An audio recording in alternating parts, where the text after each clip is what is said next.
এই হচ্ছে Yamaha R15M quick shifter লেখা, ভিবিএ টেকনোলজি লেখা, আর একটা ট্রাকশন কন্ট্রোল ফিচারটা রয়েছে এই বাইকে। সেই সঙ্গে slipper clutch, liquid cooling engine. তো বর্তমানে যত আধুনিক টেকনোলজি সবটাই কিন্তু এই বাইকের মধ্যে দেওয়া। এই হচ্ছে ইয়ামাহা R15M।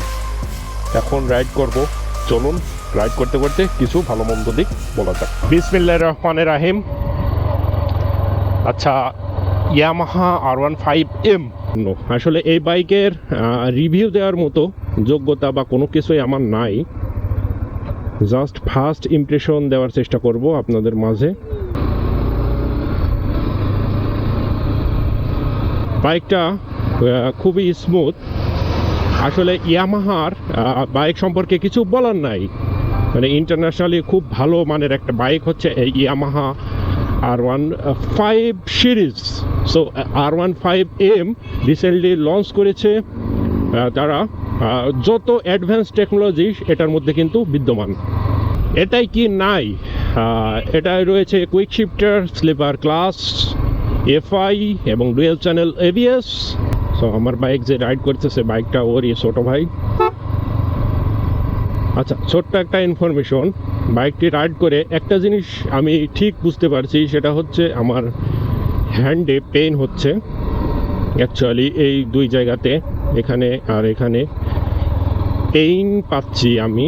এখন মাত্র 2 কিলোমিটার রাইড করছি, তার মধ্যে কিন্তু যথেষ্ট পরিমাণ পেইন পাচ্ছি আমি। বাইকটার গিয়ার শিফটিং খুবই স্মুথ, ইঞ্জিন সাউন্ডটাও অনেক সুন্দর, অ্যাক্সেলারেশন অনেক ফাস্ট। যদিও বাইকটি ব্রেকিং পিরিয়ডে রয়েছে, এই জন্য কিন্তু খুব বেশি স্পিডে রাইড করছি না আমি। 5 নম্বর গিয়ারে মোটামুটি 40, 45, 50-র ভিতরেই থাকার চেষ্টা করছি। ভালো লাগার জিনিসগুলো প্রথমে বলি। ভালো লাগার জিনিসগুলো আসলে সবগুলোই। এ বাইকের আসলে মন্দ দিক খুবই কম।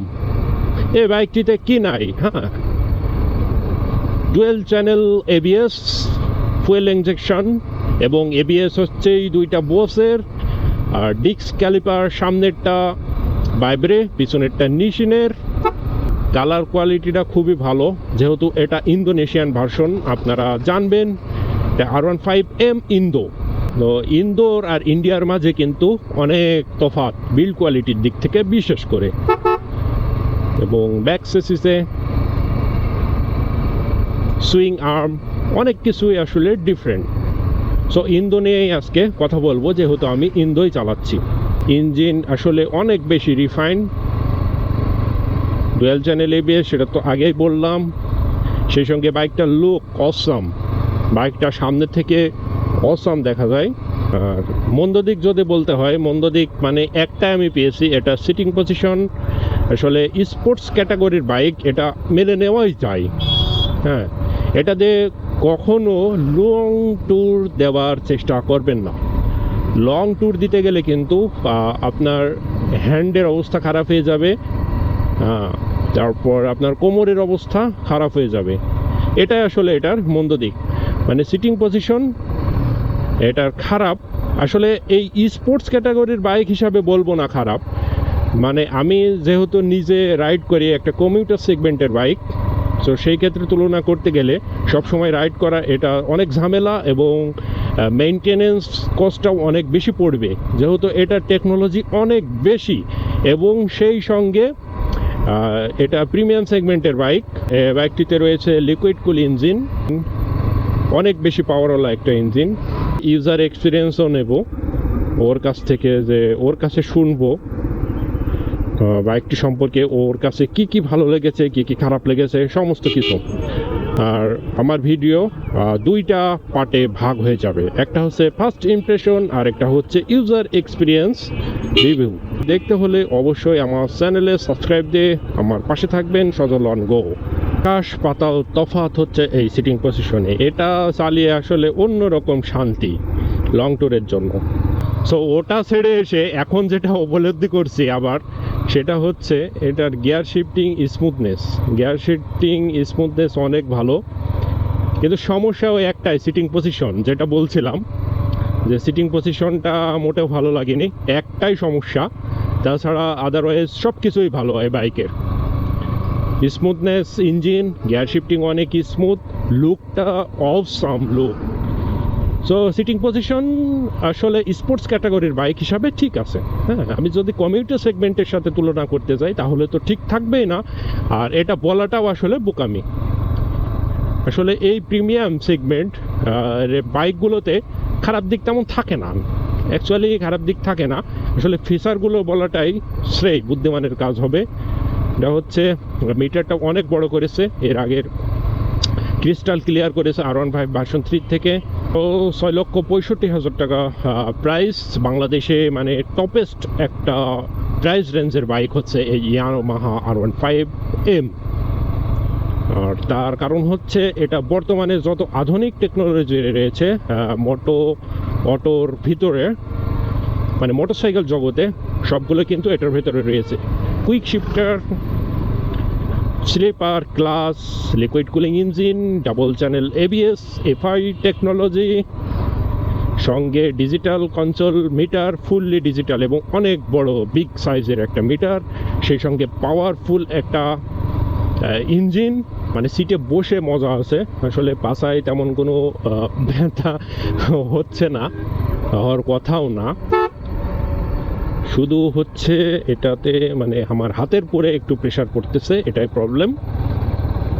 মাখনের মতো আসলে গিয়ার শিফটিং হচ্ছে, মানে খুবই মজা। প্রিমিয়াম সেগমেন্টের বাইকে আসলে বলার কিছু থাকে না, যেটা বারবারই আমি বলছি, মানে এটার আসলে খুঁত আপনি বের করতে পারবেন না। তারপরেও এটা কিন্তু ইন্ডিয়া না, ইন্দো ভার্সন। সো বুঝতেই পারছেন আসলে এটার খুঁত বের করা কিন্তু অতটা সোজা না। আমার মতো ছোটোখাটো এরকম বুদ্ধির লোক, মেধার লোক তো বের করতেই পারবে না।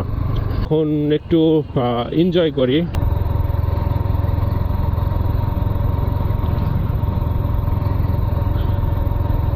86°C তাপমাত্রা ইঞ্জিনের, সেটা কিন্তু দেখাচ্ছে মিটারে। আর ওডোমিটার 672 কেমি, মাত্র 672 কেমি। দাঁড়ায়, পাশে দাঁড়াও। চালিয়ে কেমন ফিল করতেছো, মানে সংক্ষেপে একটু বলো তো। এইটা আসলে আমার তো খুব বেশি এক্সপিরিয়েন্স নাই, তবে আমি V3 এর আগে চালাইছি, ওইটার থেকে সিটিং পজিশন আমার বেটার লাগছে। ইঞ্জিন অনেক রিফাইন্ড, অনেক স্মুথ হয়েছে আগের থেকে। আর ব্রেকিং তো আগে ABS ছিল না ইন্ডোতে, এখন রিসেন্টলি তোমার হচ্ছে V4 এ মানে M-এ আর কি ABS দিছে। তো আমার কাছে মোটামুটি অনেক ভালো লাগছে। কিন্তু সিটিং পজিশন আর কি কমফোর্ট বলতে, আমি আগে 4B ইউজার ছিলাম, ওইরকম তো কমফোর্ট পাবো না। হ্যাঁ হ্যাঁ হ্যাঁ, অবশ্যই। হ্যাঁ, ওটা তো কমিউটার সেগমেন্টের বাইক, আর এটা ফুল স্পোর্টস ক্যাটাগরির একটা বাইক। আগেরটা থেকে এখন আমার বেটার লাগছে আর কি। আচ্ছা, আধুনিক টেকনোলজিতে এটা সবই দেওয়া আছে। হ্যাঁ হ্যাঁ হ্যাঁ, এখানে দেখছি কুইক শিফটার এবং VVA, variable valve equation technology রয়েছে, সেই সঙ্গে রয়েছে ট্রাকশন কন্ট্রোল। আচ্ছা, ট্রাকশন কন্ট্রোলের ব্যাপারে একটু বলো। ট্রাকশন কন্ট্রোল আসলে কি আমাদের স্পোর্টস বাইকের ভিতরে আগে কখনো ছিল না, রিসেন্টলি এসছে যে M-এ। তো ট্রাকশন কন্ট্রোল কি আমাদের বৃষ্টির দিনে বা তোমার হচ্ছে বিভিন্ন স্লিপি রোডে অনেক আমাদের উপকারী একটা জিনিস। মনে করো আমি অনেক সময় দেখবা জোরে পিক আপ করলে আর কি স্লিপ হয়, তোমার চাকাটা স্ক্র্যাচ করে, তখন আর কি এটা অনেক কাজে দেয়, আমাদের হেল্পফুল অনেক। আর ABS তো তোমার আছে ইন্ডোতে এখন দিতেছে, ডুয়াল চ্যানেল ABS, এবং সেই সঙ্গে রয়েছে ভাইব্রেট দেখতে পাচ্ছি, ক্যালিপার সামনে পিছনে নিশিনের ক্যালিপার। আর এটা লুকটা কিন্তু অসাম, মানে লুকটা দেখে কিন্তু আমার ভালো লাগছে সর্বপ্রথম, তার কারণে কিন্তু এতগুলো কোশ্চেন করছি তোমার ভিউয়ার্সদের জানাচ্ছি। আসলে এটা আসলে special edition, world GB 6th anniversary edition. তোমার এটা লাস্ট বের হয়েছে আর কি, এর আগে বের হয়েছে তোমার সিলভার ইন্ডোটা M-টা, এটা একদম লাস্ট মডেল বের হয়েছে আর কি, এটা স্পেশাল একটা এডিশন। আচ্ছা, তুমি যখন কিনতে গিয়েছিলে তখন কি ভেবেছিলে যে আমি ইন্ডিয়া নেব না ইন্দো নেব? আমার আসলে কি প্রথম থেকে আমার ইন্ডোর উপরে একটু বেশি ইন্টারেস্ট, আমি ইন্ডিয়া একটু। আচ্ছা, কেন ইন্টারেস্ট?